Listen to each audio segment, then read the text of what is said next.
Welcome to today's Entrepreneurship interview. My guest is Andreas Pichler from Uli Digital Consultancy. The interview is part of a series produced for the project Cloud Earth Eye, Innovation and Entrepreneurship for Big Data in Environmental Sciences, Sustainability and Circular Economy. The project is funded by the European Union and EIT Raw Materials. Hello, Andreas. Thank you very much for taking time. Thank you, Alexandra. It's a pleasure to be here, and thank you for the opportunity to share my experience with your colleagues, and I hope I can bring in some value for them. Thank you very much. So why don't you just tell us about your business field a bit, and how long have you been working in it? Well, right now we're focused on digital transformation projects and information security. This is something that's not really new to me because throughout my whole career I have been dealing with innovation and technology from different point of views, as an engineer, marketer, manager, product manager. So a lot of experience which I just narrowed down to two fields of operation for my own company. Okay. And what is your personal experience with higher education? Well, I do have a lot of experience with higher education now, but it wasn't love at first sight. At the end of the 20th century, the job market was very hot for young engineers and developers. We had dot-com hype, we had fear of the millennium bug, if you can recall this. Yes, I'm old enough to recall, thank you. Yeah, that's going in the wrong direction now, but what I basically tried to say is I was offered a very high salary and I could skip entry-level positions. So after technical high school, I joined the workforce rather than attending a university. But I came back to higher education later on, especially after technology enabled universities to provide online courses. So I still do not hold any degree, but I do have course certificates from over 20 universities around the globe now, and the figure is growing. Well, congratulations. So you have a broader experience with higher education than most of us then. So initially you forfeited the opportunity to pursue a degree because the job market was such that it was more profitable for you to join the job market right away. But what made you decide to found your own company? Well, after almost 20 years or more than 20 years working for somebody else, I was in a sabbatical. I was bored, had a crackpot idea and found somebody who bought it. So now it's super hot Richard Branson story here. It happened by accident. When I look back now, I realized that I always had ideas to found my own company, dating back to my childhood when my brother and I, at around 6 years of age, had the idea to sell paper planes with a fancy paint job, which we thought was a super innovative thing. We couldn't find a market. Somebody rang us to go out and play football, so we dropped the idea, but it was always there. It just took some time to realize it. Mm-hmm. That's a very important point you throw in here. So you had a lot of ideas, but as the first business idea with the painted paper planes shows, you quickly also understood that you need to have a market for your ideas. Well, I understood that a market is an essential thing after failing on my first attempt. As I told you, my start was rather accidentally. I had a product idea, I had funding. So I started and failed outright. I realized that I tried to push into a declining market, and I couldn't find a lot of customers, and there is no long-term perspective. So luckily, I was able to rearrange the things in my head and develop purpose and a vision. And from that vision, derive a business model, which is quite sustainable because 3 years after that point, I'm still in business and the company is growing. So you found the market as well. Well, it's a different market with a different service and different products, but yes, I did. Mm-hmm. So, did you have any business competences at all that you've learned in a formal setting before you started venturing out into doing your own business? Well, yeah, they teach you basic economic concepts in technical high school. And I took a lot of courses throughout my career, especially marketing and sales training. And I do have more than 10 years experience in managing national and international projects, which is the thing that is more valuable than any class I took because it's hands-on experience. Mm-hmm. You learn a lot out of it. Mm-hmm. And big corporations give you the chance to fail and learn from it. Yes, that was going to be my next question. So you sort of had a semi-safe playground, because working for someone else is never a totally safe playground. But so it sounds as if you had a lot of opportunity to try yourself in settings that were managed by other companies, where you could basically get your own experiences, learn from your own failures, not at your expense. Is that correct? Well, to some extent it is. You wouldn't call it like that if you're in the situation, but in your head you always know, okay, if I fail, somebody else is paying for it. And if they kick me out, I just knock on the next door, and they'll be happy to have somebody around who knows the market, who knows the players in the market. So you can be quite fearless, which you should be as well when you start your own company. But the risk is definitely higher. Okay. So you learned how to do business by trying yourself out in project management settings, in international projects. Were these projects from the same sphere as you're working in now? Well, partly. As I told you before, I always worked in the sector of telecom, IT, did a lot of innovation projects. So to some extent, it correlates with what I am doing now. Or in other words, some aspects of that work are building the basis for what I'm doing now. Mm-hmm. Of course, I'm in a different market than IBM or Siemens or any other global player is. And I'm having a limited portfolio compared to those global players, but the economic concepts do not change. Technology is constantly evolving, but the concepts below, physics, for instance, does not change. So once you understand the basic concepts, you can build upon, and that's something you learn by doing it, by gathering experience. Enough to realize, you can actually do it and do it for yourself, by yourself. Why not?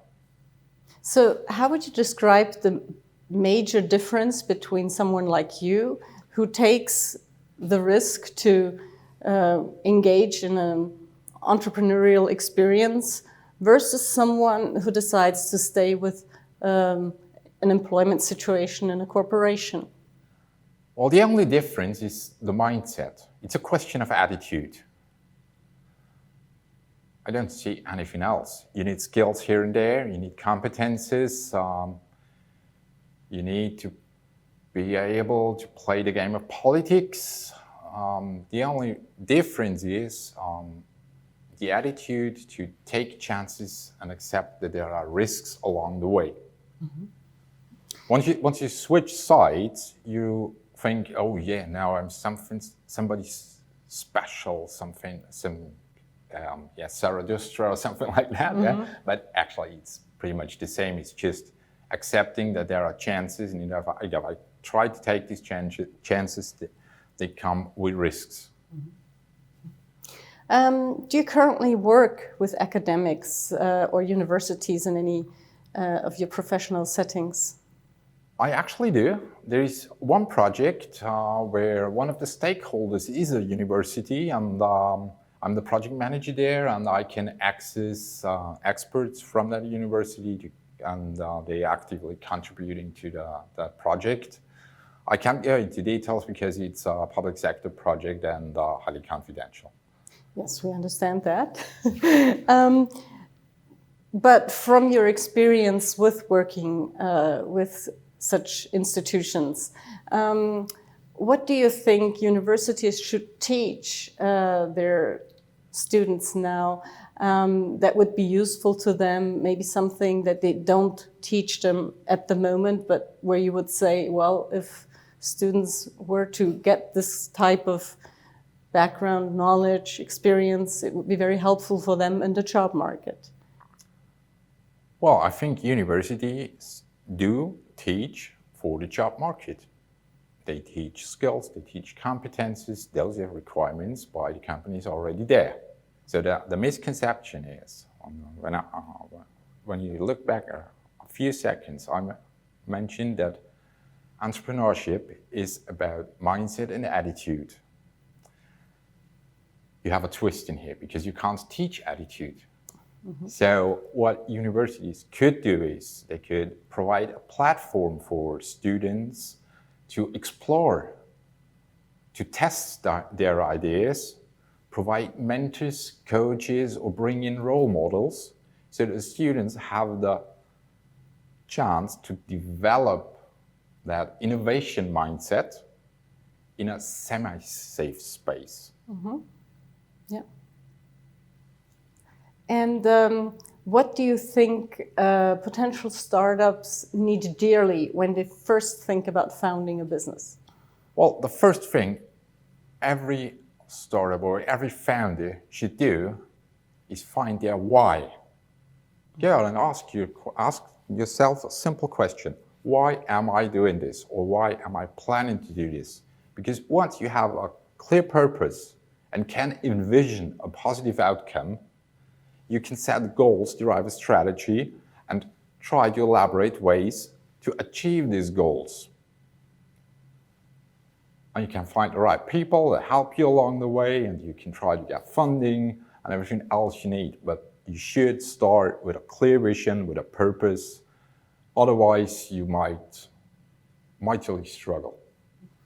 I think you mentioned that you have been in business now with your current project, the ULI digital consultancy, for about 3 years, right? Well, it's almost 5 now. Okay. But it took some time to learn how to do business. I knew the theory. I wanted to do it, so I just did. I mightily failed. Get back up on my feet, rearranged all the things that didn't work, found a new business model, and for about 3 years, I'm owning a profitable company now. Mm-hmm. Don't mind me digging in old wounds, but can you talk a bit about your biggest setback? Was there a point in this development where you really were in deep doubt about your decision? Well, not about the decision itself. I wanted to do it, I did it, I failed. This is, of course, a painful moment. When you realize that you are on the brink of bankruptcy, you don't smile a lot. But luckily, I get back on my feet. I was thinking about the things that are wrong, that led to that point, and what I could possibly change. If I would have blamed the market, I'd be bankrupt. Mm-hmm. So just get back to myself, say, okay, you have the skills, you have ideas, why didn't it work? What is in my scope of control? So I changed small things, a lot of small things. I gave myself a vision, I found a purpose, I derived a strategy, and I executed. I'm still failing every day. Failing is okay. We learn out of it. Mm-hmm. But I'm not going bankrupt because I found a sustainable business model. Mm-hmm. And I learned to deal with risks, and it's basically working. It's a process of constant development. or continual improvement, as they call it in the technical sphere. So, if I want to recap your advice or your guideline, you think you first need a purpose, a clear vision of what it is you want to do. Then you need a clear decision, yes, this is what I want to do. Then you need a lot of trying out how to best do it. And you need a lot of resilience for all the times that you fall, that you have setbacks, and that you need to, spend energy on getting back onto your feet and continuing, not where you're left off, but from the improved point of where you left off. Is that correct? Well, it is, and thank you for adding resilience, because resilience is an important thing that every entrepreneur will have to learn and to apply onto himself and his company. And it has several aspects, from personal development to stability of the company, the financials, the technology. Without resilience, you'll be quickly off the market again as soon as some factor changes. So resilience is key. But it doesn't mean that you have to know all that stuff when you start out. It is something that you can develop, and you will develop, and you will get better at things over time, just by executing things, analyzing what's okay, what's not okay, what could be better, what's to avoid, making better plans, and then again, execute those plans. Now let me take you back to the start of your entrepreneurship career. Did you have a point where you had an idea, a plan, but no money? And how did you find people who either believed in you and hired you or funded you? Did you have to use the 3 famous F, friends, families, and fools? Or was it a model that you started off with where you were immediately relying on customers? Well, I had several ideas over the last 10 years, which didn't end up in working startups because of the lack of funding. When it comes to my actual company, it was a mix of bootstrapping and starting out with the first customer.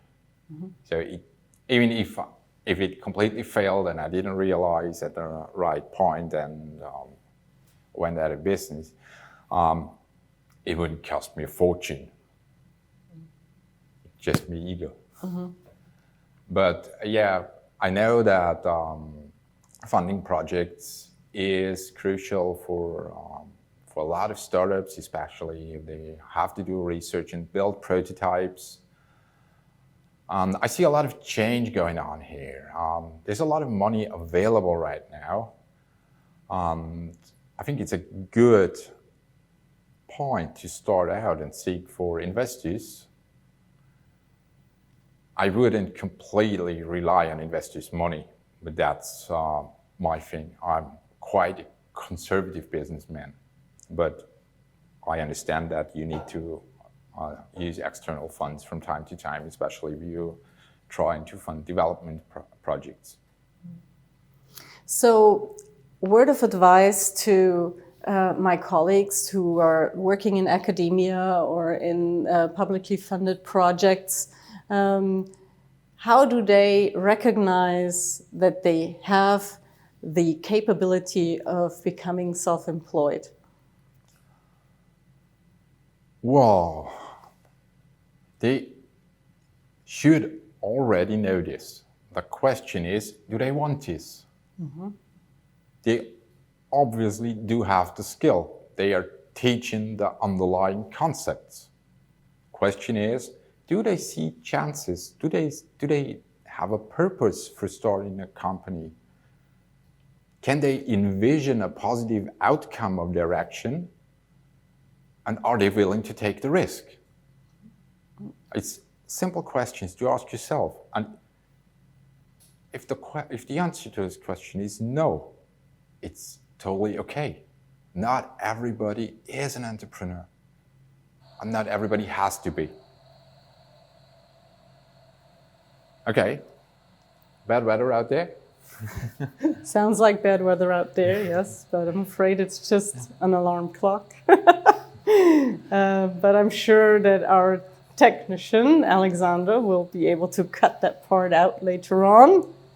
Maybe he wants to come out and stop the alarm clock. Thank you.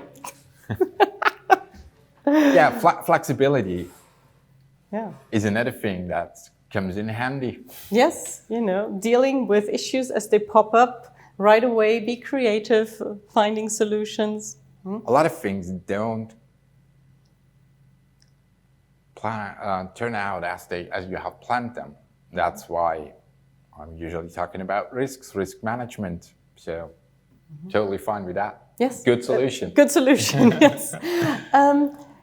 When I work with students and I work with them on certain classes that contain elements where we discuss entrepreneurship, my students very often have the sentiment that they need to come up with a terribly unique idea in order to become an entrepreneur. What would you tell my students?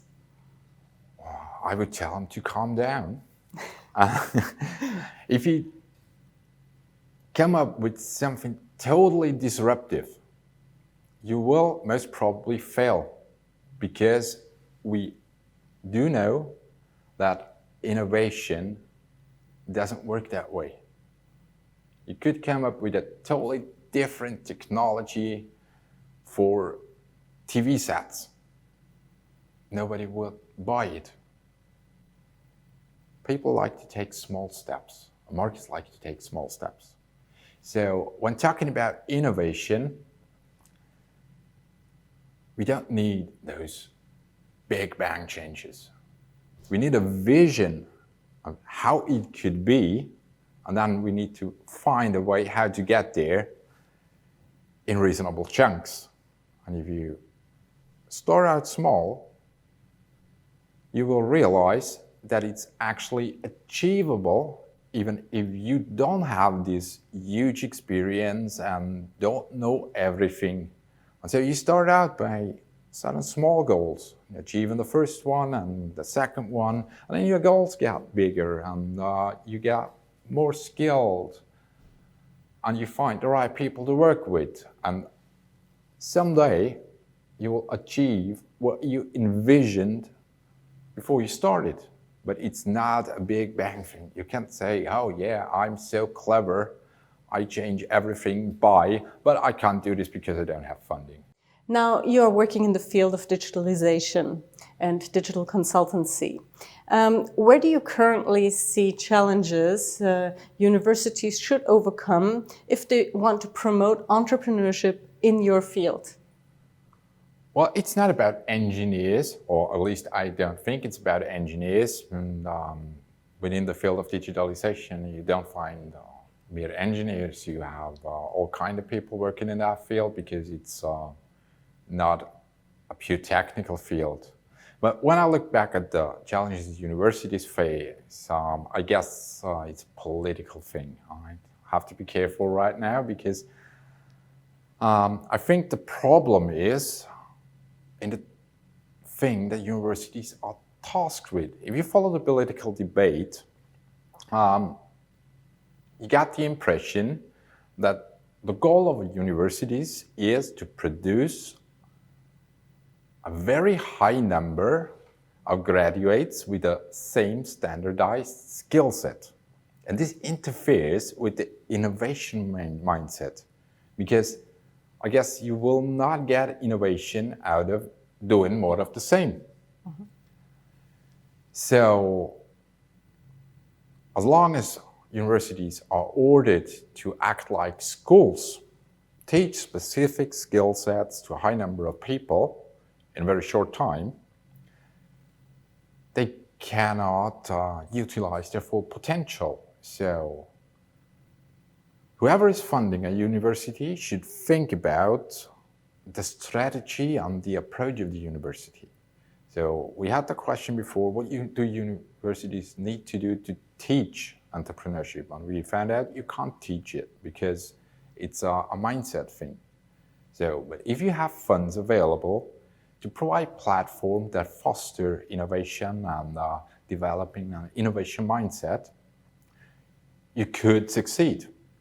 There's no guarantees, but from a strategic point of view, just teaching is the worst option. Do you think that university structures lend themselves to responding to market demands? To some extent, universities are even creating markets. So it's a complex field. Wherever universities are engaged into research, they help developing innovation. They help preparing markets. They help to change environments. So you are already in there. And if you look back to the Humboldt concept, where university was there, and if you had the intrinsic motivation to get out the most of it, you could. So I think the potential is already there. A lot of universities are already actively engaged in this change process that's happening everywhere all the time. But on the other hand, universities just teach, and if you bring those fields together, you have a huge chance, an enormous chance to foster change. So turn universities into places where business meets academia, where teaching meets free space for trying things out, where students can have a framework in which they explore what it is my colleagues are teaching in a real-life setting, be it in an internship or be it within the framework of project work within the universities, would foster a more entrepreneurial mindset. Yeah, definitely. And there are role models out there. When we're talking about digitalization or technology at all, everybody's aware of the MIT. What does the MIT do? They teach. You can go there, take classes from very simple one, the entry level, up to your PhD. That's okay. But they also do a lot of research. They have startup boot camps available. They enforce collaboration between students. They have partnerships with other universities. So I was talking about role models before. I think you shouldn't copy what they are doing, but you should look at what they are doing, find out what's working, and adapt it. Again, no big bang change, but step by step should work. So for universities to become an environment where entrepreneurship is fostered, the university organization needs to first adopt a more entrepreneurial mindset itself. Well, that might be correct, yeah. But it's not. The university has to do all the work. It's the biggest chunk is upon the students, because if you don't have the motivation, or you're not self-motivated to learn something, you're just sitting down in the class and say, okay, teacher is telling me something, I don't care, I just need to pass the exam and then I'm out. It will not work. Mm-hmm. But if you go in there and say, yeah, this is a smart guy, he did this and that, and he's a researcher in that field, I can learn a lot of him, I will ask him a lot of specific questions, then the student will get a lot out of it and will find himself in the middle of developing this innovation mindset. So it's about universities, but even more about students and their mindset and their approach to education. We tend to look at education as a top-down process. We taught that from primary school on. But I think that's not the way it should be, or at least At some level, you need to find out what you want to do, and then you need to actively engage into the actions that are performed in that field. I just would say, yeah, you have to grow up. Mm-hmm. Yes, and if academics are thinking about becoming entrepreneurs, they may have to leave the safety net of the university and dive into take the plunge into entrepreneurship, and then maybe come back in a slightly altered form where they can teach younger people not just how to do certain things, but how it's done to become an entrepreneur, how it's done to be innovative. Would you agree with that? Well, actually, yes, but I would use different words.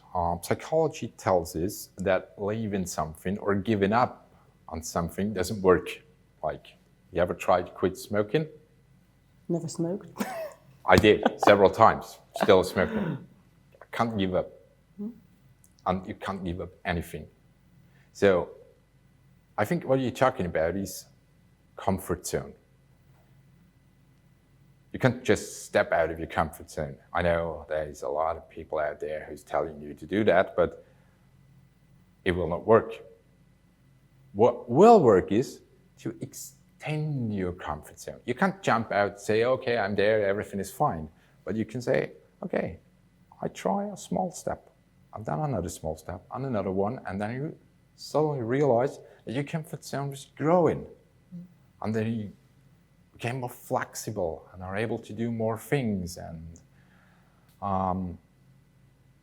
you will gain a lot of experience, you will connect things in your brain, you will make new friends, you will meet new people with other ideas, you can collaborate with them and develop your own vision. So it's about like extending your skill set, it's also about extending your comfort zone. You can't give up comfort, it will not work. Well, Andreas, thank you very much for having been with us today. The audience might be left with some questions for you, and I thank you also for answering any questions that pop up. We will continue our series on entrepreneurship interviews with other guests from other countries, and hope that you enjoy this series and take it as your moment of inspiration to extend your comfort zone, to take it one step further, and maybe get a little bit of a different mindset in terms of how you approach your job as a university professor, as a teacher, as a project manager. And have you got any other last word of advice for my colleagues? Well, I don't think that I'm here to give advice. Just sharing my personal experience. I'd be happy if at least one person listening will find a little bit of wisdom to adopt for themselves. So if there are any questions, I'm happily willing to answer them. So just bring them on. We can talk about it. We can talk about ideas and concepts, and I hope I can help you. Thank you so much. Thank you for the invitation, and goodbye. Bye-bye.